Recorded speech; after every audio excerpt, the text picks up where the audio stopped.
So it's a very much sort of co-created space with the client in coaching.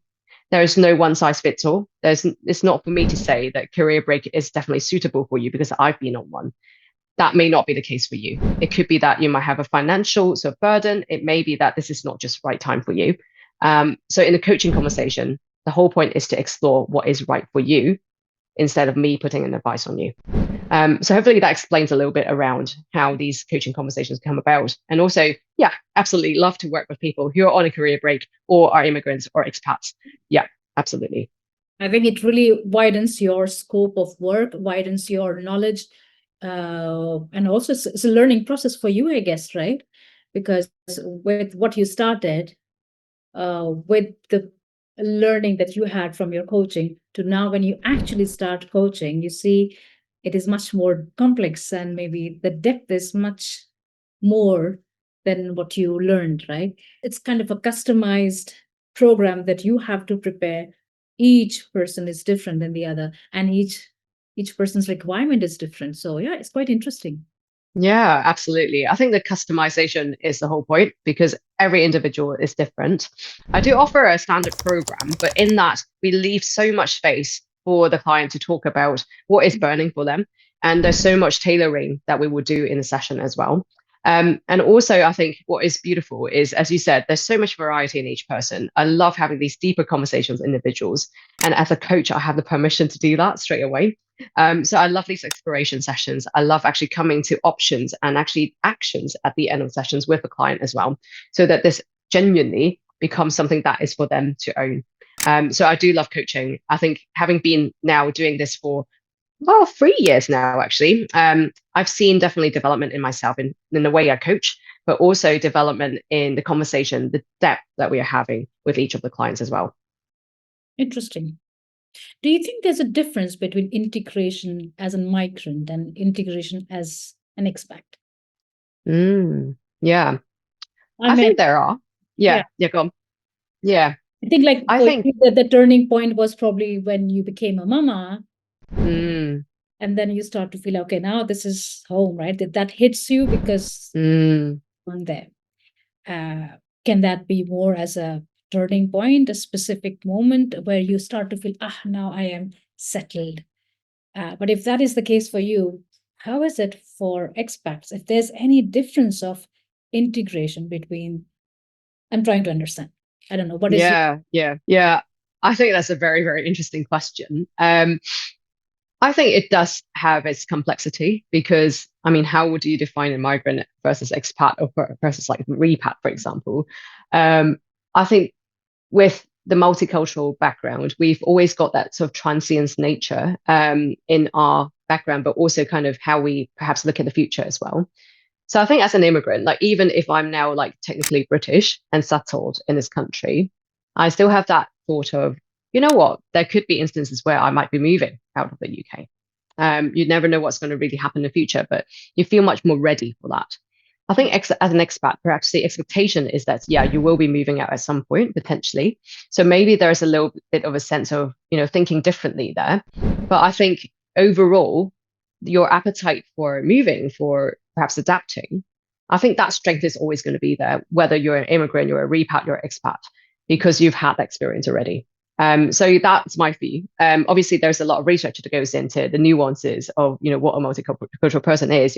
If you're mixed race, or actually if you come from the background where perhaps you were impacted by war, that could look, severely different, right? Very different. But perhaps, that sense of adaptability, that sense of resilience, that's always going to be the underpinning strength that we all have. do you have any data around exactly how many people are going through burnout? I recently saw your post on LinkedIn about the burnout, right? Do you have any data in UK? How many are there who probably need Mm, kind of a support or coaching? yeah, it's a good point, Sabia. I don't. And I think partly why it's quite hard to nail data on burnout is that you could have a reported figure of people who reported that they have burnout. I think my fear is that a lot of people don't realize that they're actually going through a burnout. So I think even if a stat says one thing, I would struggle to believe it unless there's very strong backing in terms of, what that research looks like, to get that data. So I think my fear is that this is a cultural thing. So we embrace so much around productivity, efficiency. We just don't slow down our pace. At work, we don't slow down our pace. We don't find time for our own well-being. And I find it hard, coming from a place where time is scarce, right, in Hong Kong. But I think I do see that being a big problem, especially for young professionals working in the city, where you do see productivity as king. So I do think that there's something around that cultural element of burnout that we do need to address, either as companies, as leaders, but also as individuals, taking accountability for your own well-being as well. I think there is more support available at the moment than ever. There's so much ways to get therapy or get coaching help, or just talking simply to your colleagues sometimes is a way out to help yourself to avoid this burnout. But I do think there is a personal barrier or limiting belief that sometimes each individual has to go through to come to that point where they are aware of the signs of burnout, or even catching themselves earlier so that it did go to the point of burnout before they realize it. So yeah, I think there's definitely a much bigger conversation that needs to be had around burnout and around how we could avoid getting to burnout as well. Are there any strategies that you recommend for developing emotional resilience and adaptability? Because I think that would be one of the essential things to deal with burnout, or maybe just the situation where you don't feel right about yourself. Mm, Are there any yeah. strategies you have developed? Yeah, I think this is very personal in terms of how each person deals with emotional, um, burnout, or how do they pick themselves up basically from the pace of burnout. I would say that there are multiple things that comes to mind. One is that as multicultural individuals, quite often we don't address the hard emotions in us enough, and we don't really talk about that with the people around us enough. I definitely faced a lot of that myself when my grandfather passed in Hong Kong, and I was in the UK, and I wasn't able to go back in time to see him one last time. And even talking about that, is emotional to me. And I think that sense of grief isn't just about people passing, loved ones passing in, your home country, but it's also about the sense of loss, having felt, leaving perhaps, your favorite food behind, or actually leaving your house, or maybe going back to your house, finding that your room's no longer there. These are things that I guess, I see you nodding, Sophia, I think as immigrants or expats, we face into a lot, and we just don't really talk about that enough.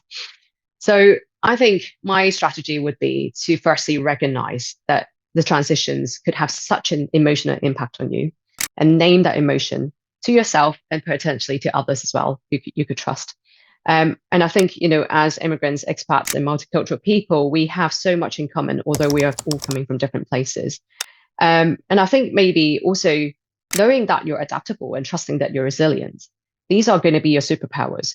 You should really talk about them, to your neighbors, to your employers, to people that you might be going for, interviews with, because I think these are superpowers that you could really harness, and we just don't really talk about them enough. So by mentioning them, by acknowledging our experience, by acknowledging, these sense of losses and grief that we all feel, I think we just facilitate so much more of a wider conversation around these emotions, and therefore see them as normal. It made me reflect my time. So my grandmom, when she passed away, and then I was in Belgium. So that as well was a tough time. Just like in your case, at least you could make it, but I couldn't make it. And Mm, my mm, husband as well, the same thing. When he was in India and one of the family members passed, and he could not go there. And that memory is quite strong in our minds, right? We cannot come over the fact that we were not there at that time. Sometimes some people will not be able to take the decision of moving, being an expat or migrating. You grow out of that. And there is a bit of emotional resilience that the situation teaches you. I guess my strategy is to not think about the uncertainty too much to the point where I feel like I want to be in control of them, because you can't. But I think being away from loved ones and also being abroad, that's builds up your resilience towards that. And knowing that actually others are in the same place as you are, there is so much comfort in that, because everyone is in the same place. They have similar fear as well. So talking about it, I think it's just so powerful. Make it as part of your story and tell yourself that story. Really kind of have a little bit of pep talk as you go into an interview to think about, actually, you know what? I've been really resilient, having moved countries or having experienced these pains that I've been through in the past. And therefore, I could really take this on board. That's an interesting process, because I think the audience as well who are tuning in, they will find this quite helpful, and probably also will be interested to look into this thing more seriously. Yeah, because it's quite informative. Definitely, definitely. I think, yeah, there's a lot of articles and a lot of like resources around managing emotional intelligence or managing your emotional resilience. Yeah. But I think the point that I guess is around actually seeing your emotion as like data as well. I know that a lot of research is done around that. Kind of how you articulate your emotions is important. And also, each negative emotion tells you something about yourself as well. So embrace, lean into your emotions a little bit and also work out how you can be resilient in tough times too. And I think that's why a lot of immigrants and expats do come together. And to the point that some of us do live in kind of the same area, right, with so similar nationalities. But I think there's so much beauty in sharing what we face in common. Yeah. I feel like there's more and more bubbles as well that you see among expats and migrants.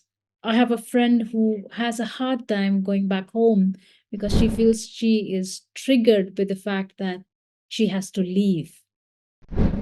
And she makes it a point that she goes home less and less because of that.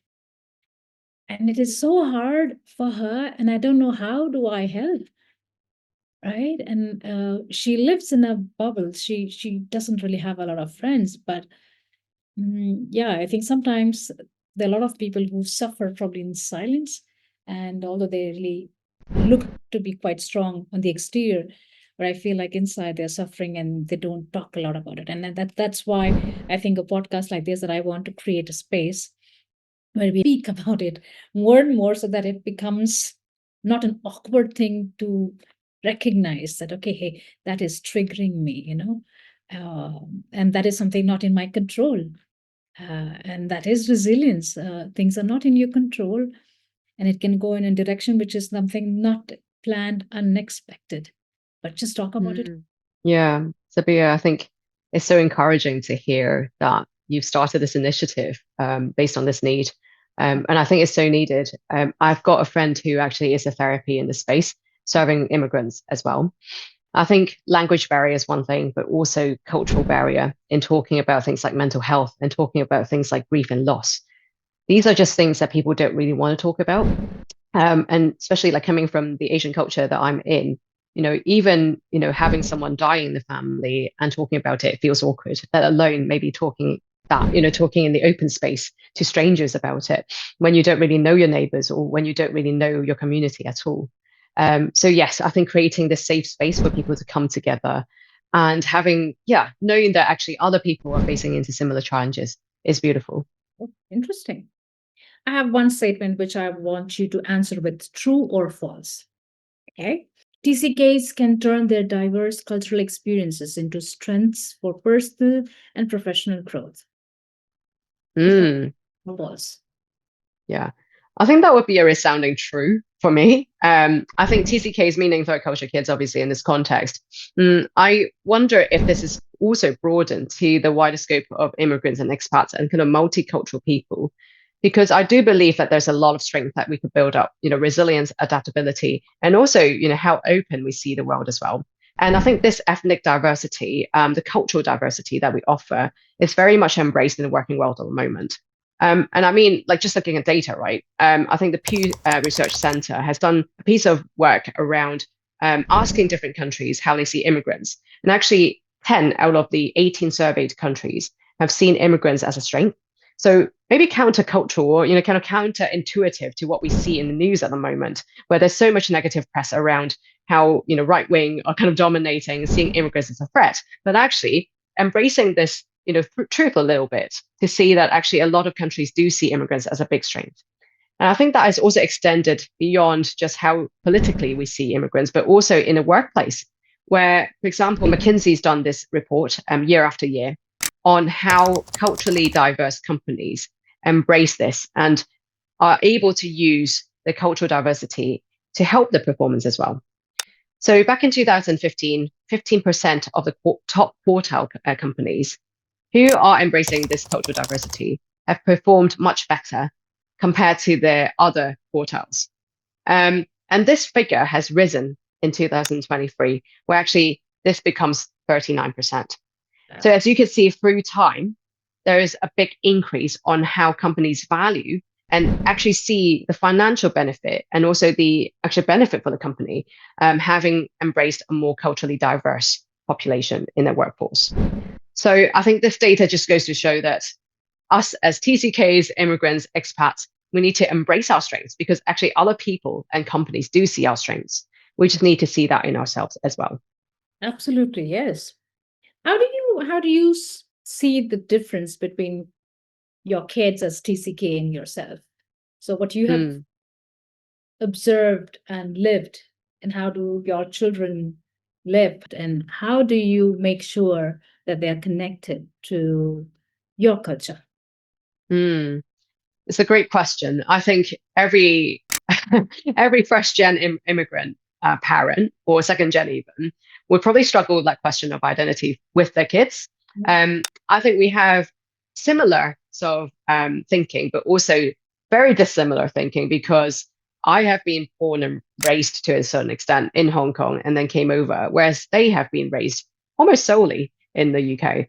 So I think my son probably sees that he's more British than Chinese or Hong Kongese. Whereas I think myself would probably see that I'm a bit more both. Um, I think this would be an interesting question as they go into the teenage years when they really then think hard about their own identity and sense of belonging. I am waiting to watch what that unfolds.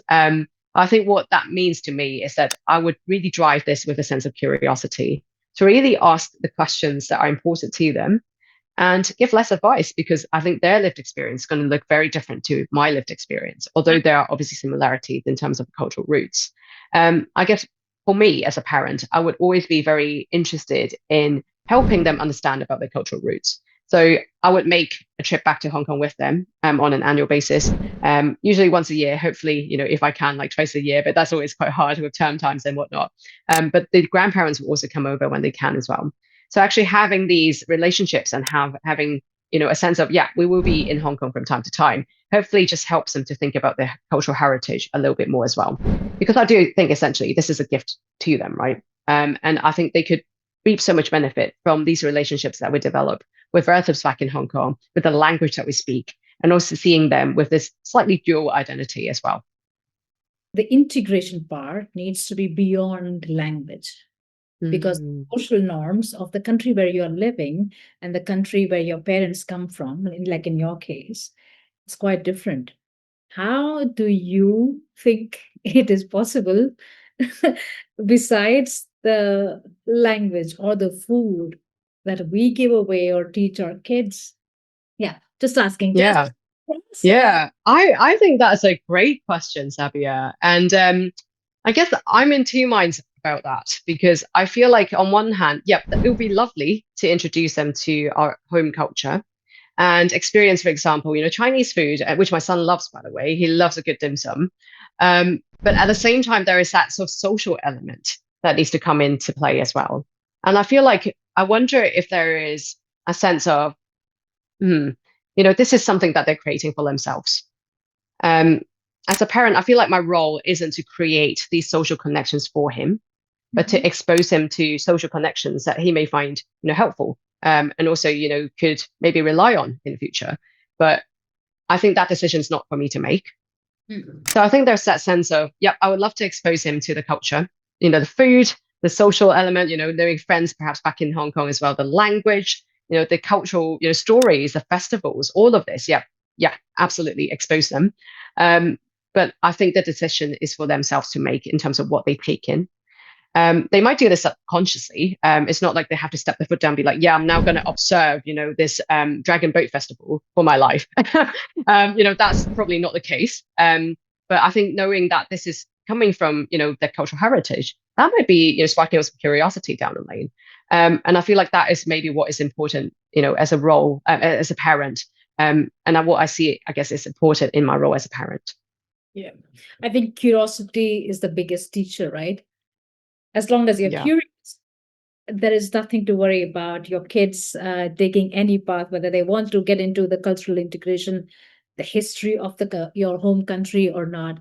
But yeah, I think there should be curiosity, and you should just make sure that they are on that path, not just with culture, but overall in life to learn, right? Mm. I'm coming to the last question. Any advice do you have for expat parents raising TCKs, third culture kids, to help them thrive emotionally and culturally?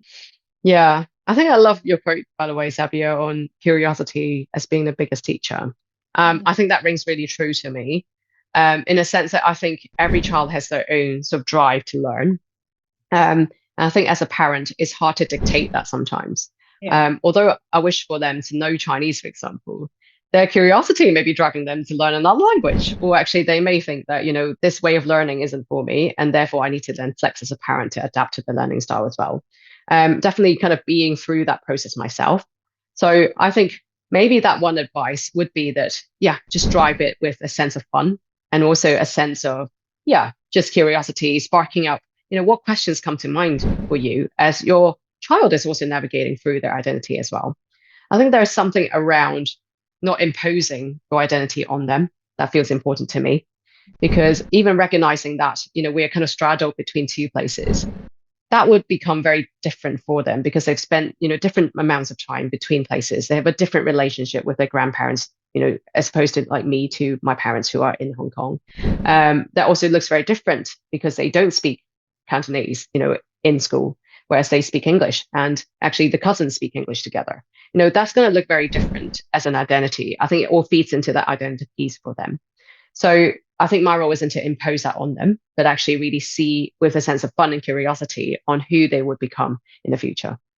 Yeah. Because I think once you start to enforce, it may look like, it will not be fun. The fun is taken away. Mm, But yeah, or also probably then they will look at it maybe not with curiosity but more of force, but like pushed to uh, get be that have that sense of home there when their sense of home is maybe here.